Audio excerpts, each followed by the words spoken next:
Well, I cooked the books for the Kinks and the Kooks, made sure we took a loss. A lot above, on a moonwalk to love, I was met by a rapid dog.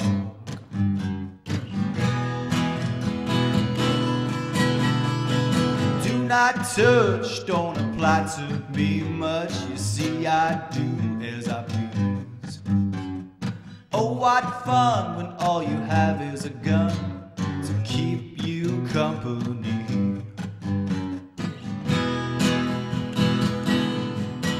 I was hurt.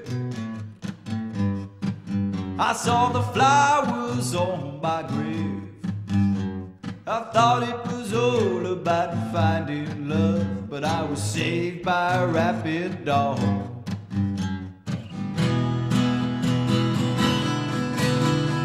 I racked up a line for love, and to lose time I handed a note to the queen. In a velvet cocoon we set out for the moon, because she had never been.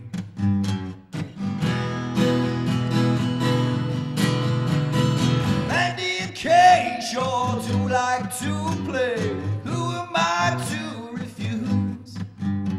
Switch on the TV, switch off me, it's the CIA's who's who.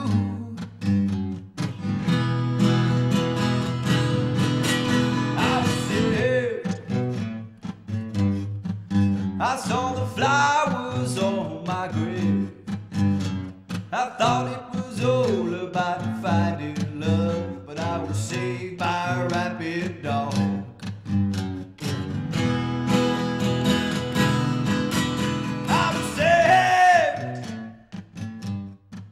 I saw the flowers on my grave.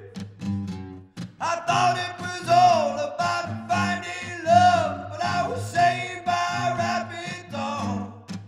I was saved. I was saved.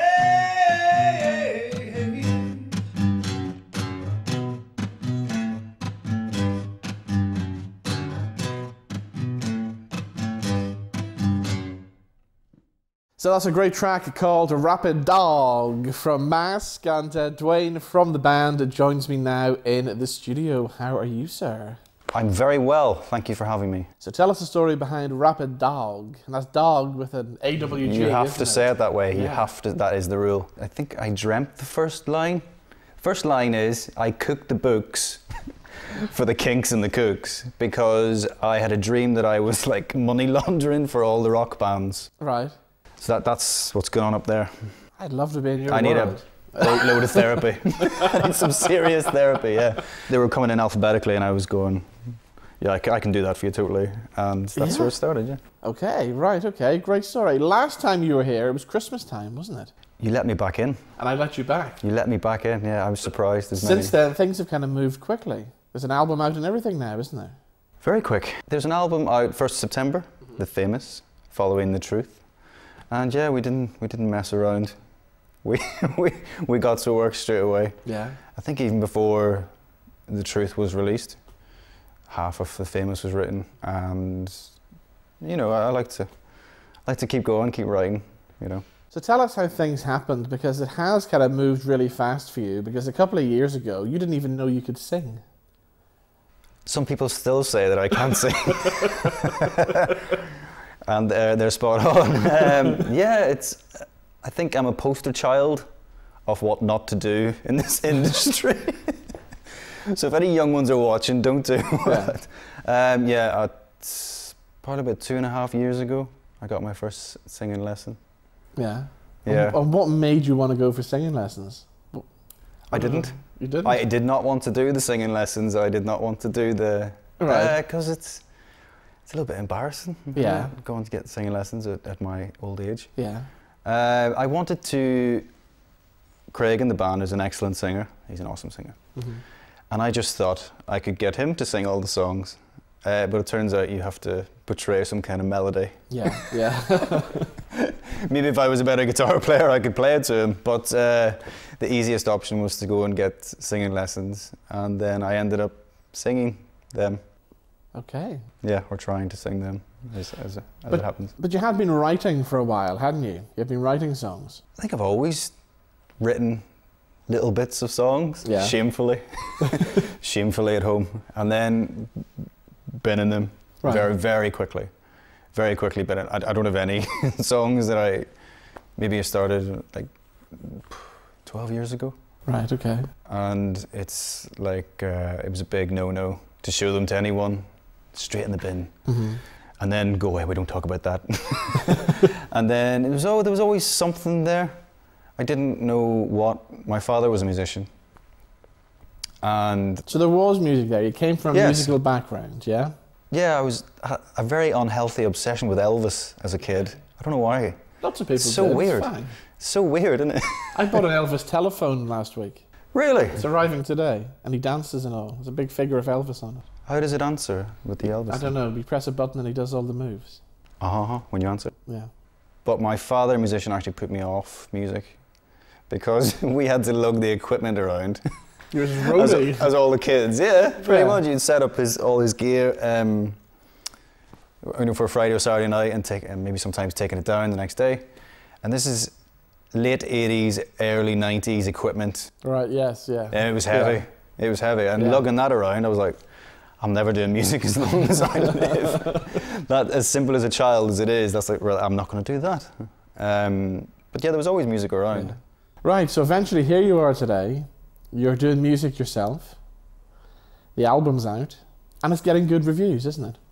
Yeah, I'm surprised at how good. Mm-hmm. But that's not to say there's going to be any kind of hype or any kind of ego being developed here. I know the songs are good. Mm-hmm. And that's something that was Yeah. like important from the get-go. And your band's good. You've got good musicians with you. It's good because I can pick my dream team, kind Yeah. of like fancy, like the football. I can pick my dream team. You know, it's quite good that way. And you know, we are genuine friends and stuff. Been playing together a long time, so we don't have to rehearse as much, I guess. And it's fun. The songs that you write as well, a lot of them very deep, come from the heart. A lot of people say that. And I know on the EP you did one about dementia, didn't you? Yeah. Yeah, when I was writing these songs years ago, I'd quickly put them in the bin. They weren't very good, to be honest. When I think back to some of them, they were awful, some shocking songs. I think because I was writing about love and relationships, and I think I might have the worst track record on that front ever. So I got the advice to write about something that matters. That was the best advice anyone's ever given me. I never really thought, it seems so simple now. I never thought of it. I never thought what matters to me. And seeing that, you know, those emotions in and out of, you know, dementia homes and things, something I did see as a kid. And just tried to write with empathy, really. I was really too young to understand what was going on, but I could absorb what was happening, and I could see what it was doing to families and things. And then other subjects would be like, you know, being a father, how my son's going to grow up in this world today. I don't particularly like the digital world that we live in. So when I started writing about things that mattered, that's kind of when it clicked for me. Yeah. Okay. Now at the minute as well, you're trying to put together a fundraising gig for a very worthwhile charity, aren't you? Yes, there is a song on this album, something I heard on the radio many, many years ago, but it stuck with me. And it's a story of an elderly couple who go into hospital, and the doctor has to give them the news of that the female in their relationship has severe terminal cancer. They're not married, so they end up getting married in the hospital room. And I remember driving along listening to this, and I had to pull over and cry hard, because it really just stuck with me. I just thought, that is such, it really etched in there. That's really something special. Yeah. But I was always worried about the lyric, because I failed English, didn't do music. So it was always in like my little warehouse of ideas, but I could never develop it any further. And then Craig in the band started, he heard the lyric and he started playing what's almost like a memory box guitar riff type thing. And the stars aligned and we have the song Forever Still, it's called. So it's on the new album now? Yes, the very last song. Doesn't fit on the album at all, by the way. Right, okay. It doesn't belong on what is a rock and roll album or a rock blues album. But it's there. And but it's there, it's at the very end on its own. And there's a big gig coming up soon as well. November 25th in Belfast. At a venue to be confirmed. Yeah, okay. To be confirmed, yeah. So if people want to get their hands on the album, if they want to find out about the gig and come along and support the gig, it's for Macmillan Cancer, isn't it? Yes, Macmillan Cancer. They get all the details on your social media. What's your website? www.masktheband.com, and there'll be updates for the show. Okay. We're going to hear the song now. Please. Remind us what it's called. It's called Forever Still. Brilliant. Dwayne, thank you for joining us. Thank you, Robin. Yeah. So here we go. Forever Still. This is from Mask.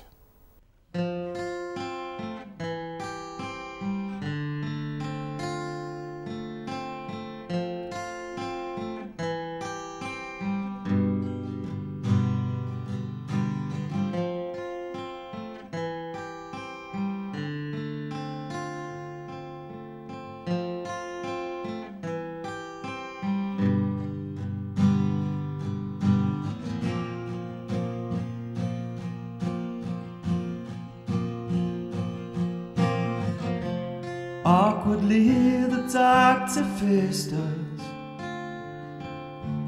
couldn't hide the sadness in his eyes.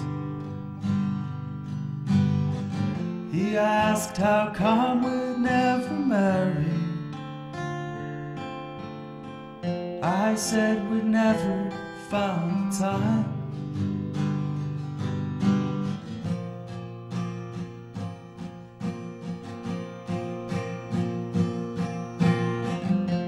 Tears, he said, the cancer bit us. You might not make it through the night. I sent our daughter for the preacher, and in that room made you my wife.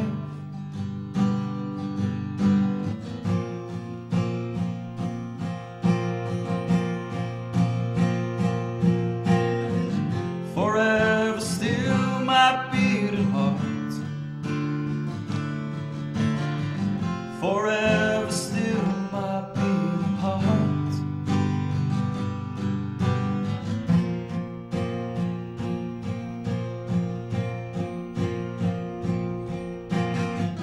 The family gathered round our bedside. You were the most beautiful bride. We spoke our vows to each other,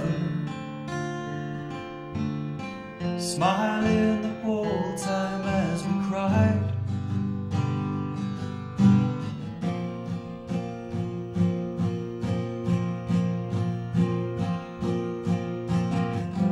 You passed away in the early hours. Your hand never once left mine. 1,000 angels danced around you,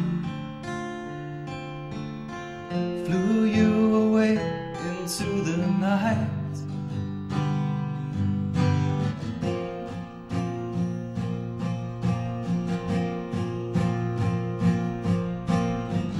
Forever still my beating